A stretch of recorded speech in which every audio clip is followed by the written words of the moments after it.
চৈত্রের গরমে ভোট প্রচার চলছে জোর কদমে।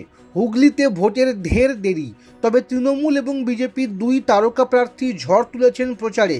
সেই সঙ্গে শরীর ঠিক রাখতে হালকা খাবারে ভরসা রাখছেন রচনা বন্দ্যোপাধ্যায় এবং লকেট চট্টোপাধ্যায়।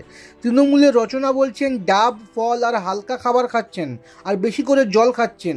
বিজেপি প্রার্থী লকেট বলছেন তার অতশত নিয়ম মানার ব্যাপার নেই, তিনি পান্তা ভাত, মুড়ি বাতাসা এসব খাচ্ছেন। শুক্রবার সকাল থেকে চড়া রোদ, তার মধ্যে পোলবার সুগন্ধা পঞ্চায়েত এলাকায় প্রচার করেন রচনা। এলাকার বিভিন্ন গ্রামে তিনি জনসংযোগ করেন। দোগাছিয়া গ্রামে নিজের হাতে তৃণমূল কর্মীদের খাবারও পরিবেশন করে। পরে তিনি বলেন, খুব গরম লাগছে ঠিকই, তাই একটু ফল আর ডাবের জল খাচ্ছি, হালকা ফুলকা খাবার খাচ্ছি, জল বেশি করে খাচ্ছি। 2 মাসের জন্য ত্বক আর চুল নিয়ে বেশি ভাবলে হবে না, 2 মাস পর সব যত্ন নেব।